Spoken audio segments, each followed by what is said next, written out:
Yes, this is John G. Sutton, developing a nervous twitch there. John G. Sutton and Tales from the Jails. I'm going to talk a little bit about what I've been doing working alongside Sam Shuttleworth. Sam, who runs the podcast Real Porridge. We've been talking about my career in HM prisons on there. There's an extensive number of podcasts, interviews that we've done together at the back of my house here, in the bar area, actually behind my office, and talking about my relationship with the then governor of Strangeways prison, Mr. Norman Brown. So today I thought I would talk a little bit about that, and also plug, of course, the podcast Real Porridge with Sam Shuttleworth, ex-Strangeways prison officer. There's 20 years between me leaving Strangeways and Sam appearing on the scene. He apparently started work in 2005. That's 20 years after I left. I left in 1985. And in the next podcast I'm doing with Sam, I'll be talking about the period immediately prior to me exiting the prison service. So we've got that to look forward to. I won't spoil it by putting it on here, but I'll talk a little bit about my strained relationship with the then governor of Strangeways prison, Norman Brown, who, let me tell you this, first of all, he's a hero. He's a war hero. I believe he was in the Korean War. He was a tank commander. He was badly injured. He was burnt during the battles, doing one battle. His tank was caught fire. He fought his way through that and led his men on to safety.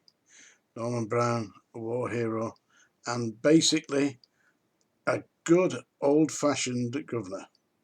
He was what's known as a screws governor, Whatever the screws did, whatever the staff did, he supported them. Didn't matter what they did. Didn't matter what they did.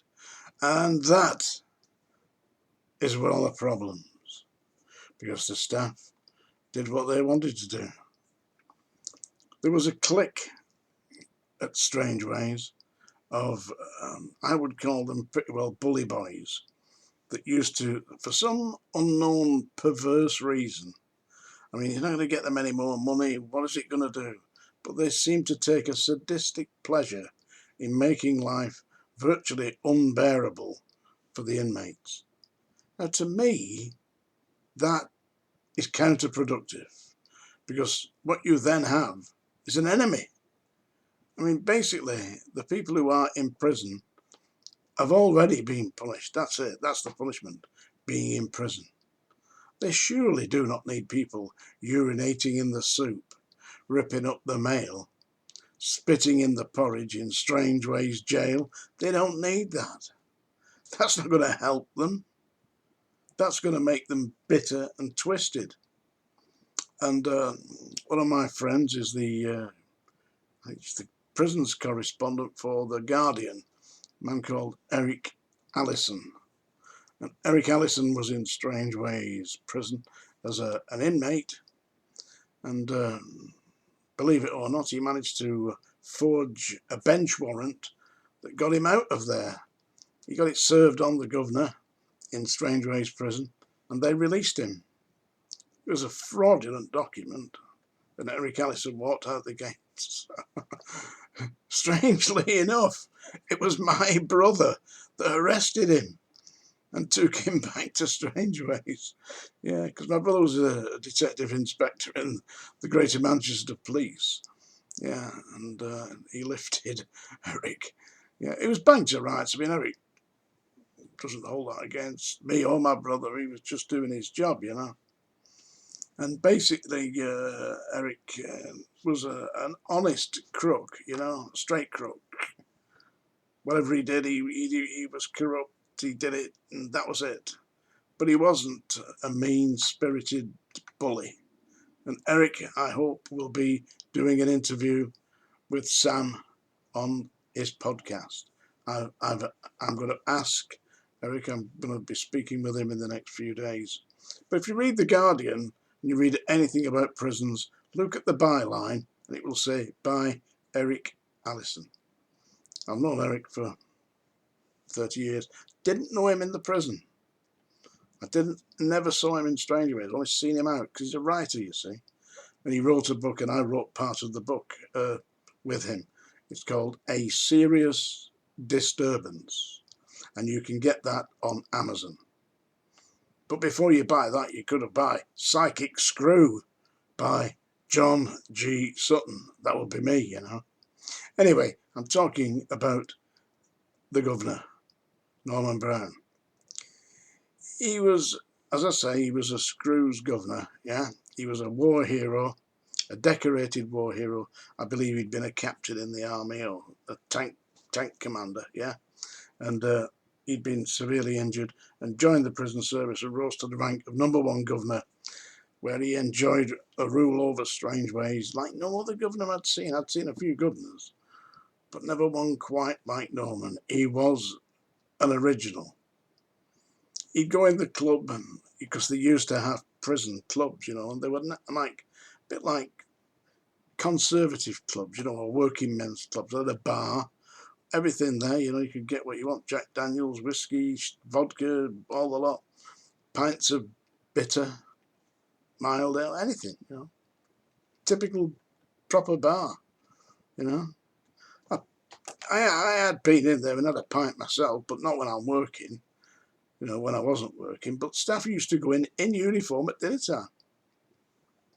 And who would they be sharing the bar with but Norman Brown? But he was a gentleman, you know. He didn't like me at all.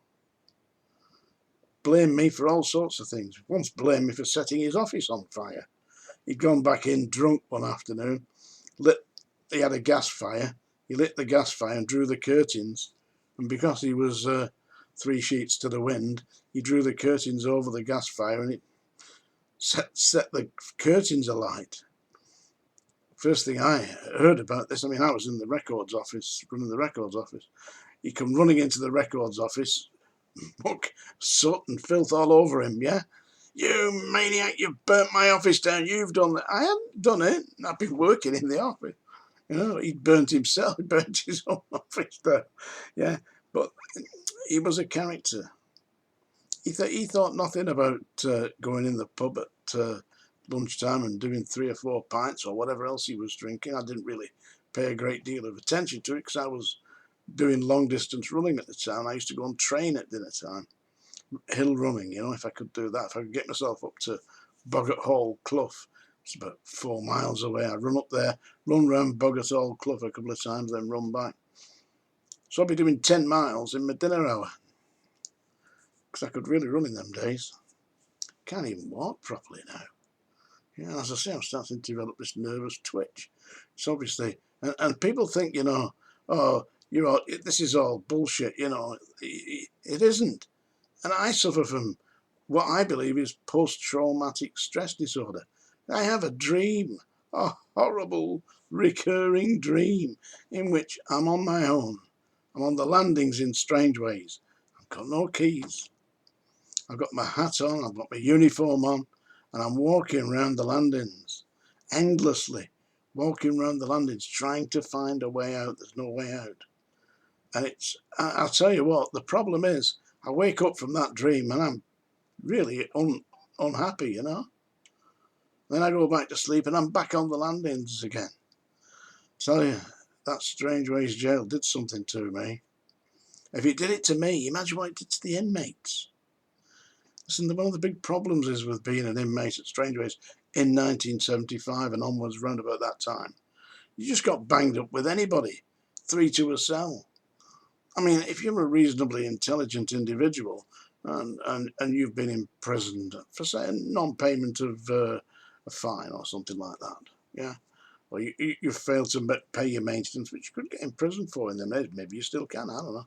But anyway, you get yourself in there, you could get banged up in a cell with anybody. And these people are not polite. You know, there's no sanitation, and they didn't. And there's a plastic bucket where you're supposed to use to defecate into. They don't do that. They defecate into newspaper and throw it out of the window. But you can imagine you're in there with two other people that you don't know, yeah, who may very well be drug addicts or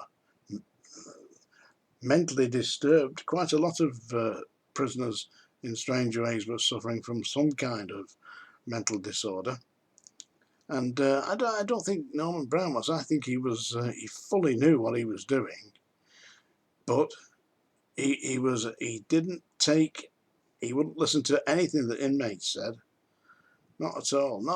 Not a chance. And I've seen him one day. I recounted this in one of the podcasts.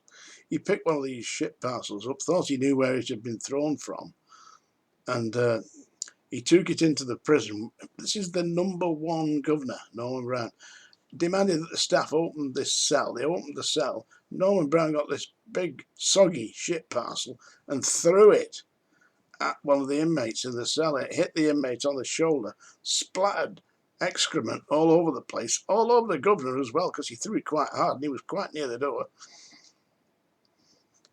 He's got shit all over his hands, shit all over the prisoner, and he said, "That'll teach you, you dirty bastard."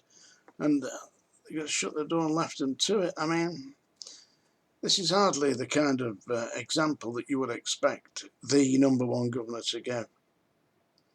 But having said that, I think that Norman Brown, in his mind, yeah, believed that what he was doing was the right thing. And if a man does that, that's all a man can do. I thought he was wrong. But who knows? Maybe I was wrong. I don't know. I couldn't put up with it myself. I reported it. This kind of behaviour. But who do you report to when the #1 governor is bang at it himself? Anyway, don't forget to watch that podcast with Sam on his podcast channel. It's called Real Porridge. Yeah. See you soon.